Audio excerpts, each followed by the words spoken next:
Time for a catch-up with one of the country's best hospo operators and all-round food hero. Ben Bayly owns 6 restaurants these days. A 7th is a great story, and we'll come to that. Also, his television show, if you've been watching it in New Zealand, Food Stories, just wrapped its 4th season. So, a bit to cover, and Ben Bayly's back with us. Good to see you. Same here, thank you. The food story was the stone fruit in Central Otago. We like that. Isn't it amazing? It's just... it's world class, you know. Yeah. Did you see the Forest Lodge Orchard, the electric cherries, the very first electric farm in New Zealand? That's Mike. Yeah, Mike, he's amazing. You know. Mike hates me. Why? Mike loves me. And he hates me. Why is because we've got this electricity thing going on. I'm not as enamoured with EVs as he is, and he wants to turn the whole world electric. And so he writes to me on a regular basis. But when it comes to cherries, nobody does it better than he does. That's right. And you know, the cool thing about this is that I've never seen a cherry tree that actually give birth to cherries. It was my first time plucking a cherry off the tree, and that sounds weird because New Zealand grows the best cherries in the world. And when you see the cherries you can purchase from Forest Lodge Orchard or Electric Cherries, they won a big Balanced Farm Environment Awards as well. They've won every bloody award. You actually get export cherries in your home. So if you buy cherries from the supermarket, they're the tiny little kind of B-grade ones. And so ordering from him, that was really my first experience as a New Zealander in New Zealand eating an export cherry. And they're this big, you can't really see, but they're like 32 to 36 millimetres. Sorry. Millimetres, yeah. The interesting thing about you, High Peak Station was one of my favourites as well, because I can't work out whether it's just the high station where I'm from, Canterbury. Anyway, I find looking at those sort of places actually quite emotional. Well, yes. And do you? Absolutely. Because there's something, it's so big. What they do at a place like that is it's a significant business, isn't it? It's not just some sheep running away, hundreds of hectares away. It's a story about farmers diversifying.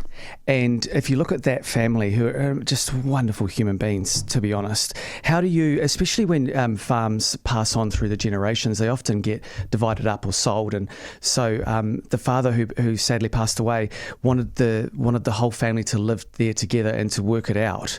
So you've got one person running the farming element, then you've got the tourism element, and then you've got the honey element. So so much land, 10,000 acres, and right at the foothills of Mount Hutt. And so, I mean, you just, as a New Zealander, getting access to that high country is phenomenal. And in fact, it's sort of like, if I wasn't a chef, that's what I would like to do. So for me, that's emotional. Has this worked for you? What was your purpose of it? Because I think I'm correct in saying, tell me if I'm telling tales here, but this was self-funded, wasn't it? This was sort of a gift from you to the country to... Yeah, we're fully self-funded, and we do have sponsors like Balanced Farm Environment Awards. Without those guys, we wouldn't be able to make the show. So we don't get any money from New Zealand on air or anything like that. For me, it's a couple of things. Like, as a chef, it's my responsibility to get out there and make sure I know what the farmer's having for breakfast, let alone how they've grown the animals. And you got to find out like what's good out there. There's you go to the supermarket and you kind of don't know the story of food. And when you go on the farm or you go out on a boat and you hear the stories and you hear how hard it is, you have a new respect. That is the beginning of the creative process for coming up with a dish. Like, there's just this natural process that goes on in my brain. Like, I want to create a dish from these ingredients and I want to buy direct from these people. Sure. So there's that process. And then there's the whole New Zealand Inc. story where if we tell our food story better, we can sell our products for more, especially when it comes to export. So I think we're hiding the story too much in New Zealand, and we want to uncover and see these salt-of-the-earth Kiwis who are just doing phenomenal work. Fantastic stories. You're running yourself too thin at the moment, 6 restaurants, and when I happened to be in Ahi a couple of months ago, you were there, and you looked like you were doing something. It's like you weren't wandering around aimlessly. So how do you do that, plus your television, plus the 7th restaurant? It's like, for me, I feel like I've just started out in my career, and I just feel like I'm a commie chef, just started out from culinary school, so I have this sense of enthusiasm that I can't extinguish.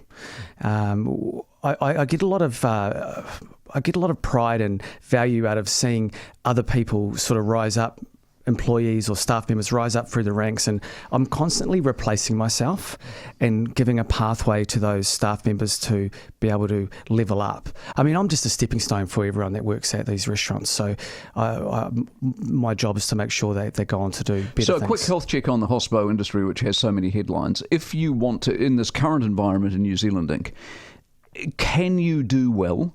Yeah. If you want to. Absolutely. I mean, you've got to love what you do, right? And I don't have a job. Hospitality is a lifestyle business. I work on the weekends. I answer emails. I take calls. Someone will text me. I'll make a booking, and I love that stuff. You know, it's really it's a noble thing to serve someone. Someone walks in the restaurant, you look at them, and you go, "I wonder what you need." And there's nothing better than putting a smile on someone's face. You know, when people leave, like, say, Ahi, we'll do 100 covers a night. I get 100 thank yous. Like, what other job do you walk out at the end of the day and every single customer said, wow, that was amazing, thank you so much. That's so true. And it's really cool industry. Hey, it's hard, yeah, sure. Every job's hard. But that, for me, is it really fills my cup. And so you talk about being spread, and people go, oh, you can't be everywhere at once. Well, yeah, I don't need to be everywhere at once. I want to do it like this. I mean, I could stay at one restaurant and just cook every day, but I love the sense of adventure, and there's nothing better than cruising around and pretend you're working. That's the truth. I've made a living out of it. Is there another series in the New Zealand story? Do we know? Yeah, we started already. There you go. Yeah, so we're going to go. We're doing a pop-up up in China. So I sort of want to see in Shanghai for the CIIE, the big international import expo in Shanghai in November. And I just, it's just sort of seeing where our food goes past New Zealand. I find that fascinating as well, and seeing who's exporting, what they're doing, how the story's been told to the world. So that's going to be fun. We're doing a week in Shanghai at the W Hotel, 4th to the 8th of November, so that's pretty cool. Brilliant stuff. Right, the 7th restaurant is at the what I would know as the Rotunda. Yes. In Wellington. Yes. Oriental Parade. Yes. Prime real estate. Waterfront. On the waterfront. Yeah, it's called the Pavilion. It has been empty for 12 years. That's a disgrace in itself, isn't it? 100%, yeah. And so how's this come together? Well, I mean, 12 years empty, a waterfront building like that, it's kind of a symbol of Wellington. I mean, I love Wellington for a start. I've always loved going down there, had family down there. And so when the opportunity came up, I just flew down and checked out the building and just fell in love with it. And met the developer, David Loveridge from Watson Group, and then Rod Drew's one of the investors who... As in Zero. As in Zero, yeah. So these guys are... essentially doing a service to the community. They're spending the money, their own money, to fix this building, to get it ready to have a venue in it, which in itself is millions of dollars. So right, so that's what it needed, because my understanding is that you guys aren't the first to have a look at it or a crack at it, but the problem was the dosh. Yeah, exactly. I mean, one thing's for sure in the next sort of, there's going to be more earthquakes in New Zealand, right? And Wellington's due. So that's the big thing. Getting an earthquake strengthened is a big challenge. Okay, so they've got the money, you've got the expertise. How did you get roped into it? They just said, do you want to... Oh, yeah, I guess once a week someone calls me up and asks me to buy their restaurant, and they think it's a brilliant idea. And so that's what happened in this case. And but I went down there, fell in love with the building, and then... got along really great with David and the team down there, and so that was sort of the process. And you've got to be super careful getting into business with people, and you sometimes you just click and you got to go with your gut, and all these things sort of played out over the last sort of since the beginning of the year, and then that was it. Without getting too political, did you deal with the council, and how was it?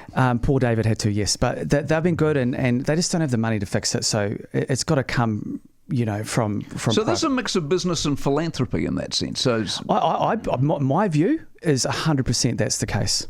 I don't think it's a good business decision to fix this building. I mean, they're doing it for the community, I believe. Wow. So you're in that. When does all this happen, by the way?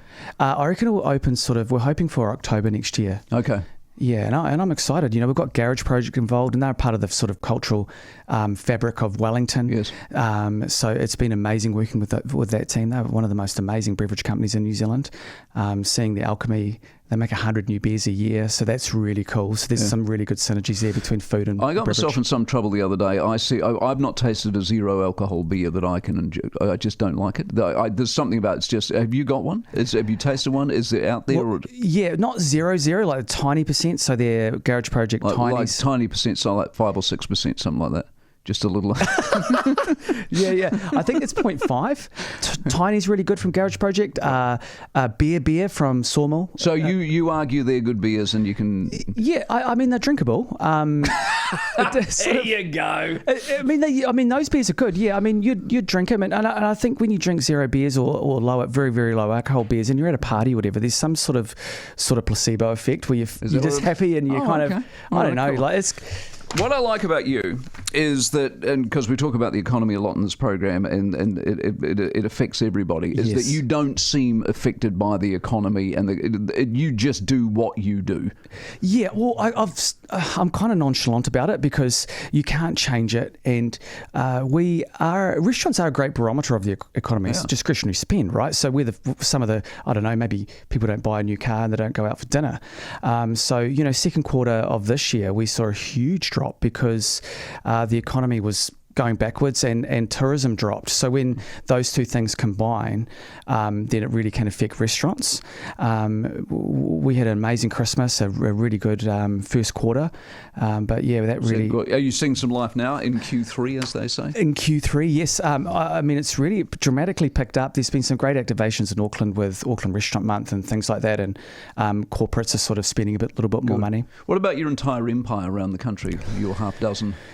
Well, yeah, I mean, Queenstown. You're in Queenstown. You can't go wrong in Queenstown, can you? Well, you can. There's a saying: you can sell shit sandwiches in Queenstown and make money. So. Is that a saying? Is it? Yeah, apparently, yeah. But I don't live by that. Just so you know. But yeah, I mean, I think when you've got summer and winter season, and then you've got two shoulder seasons. Some years those shoulder seasons are really small, and some years they're really long. Right. Like last winter, for example, we didn't have many Australians come over for a ski, and then this year a lot of Australians. So, it swings. It swings and roundabouts. Always good to see you, mate. Go well with it. Thank you. We'll talk closer to the time of the Wellington operation.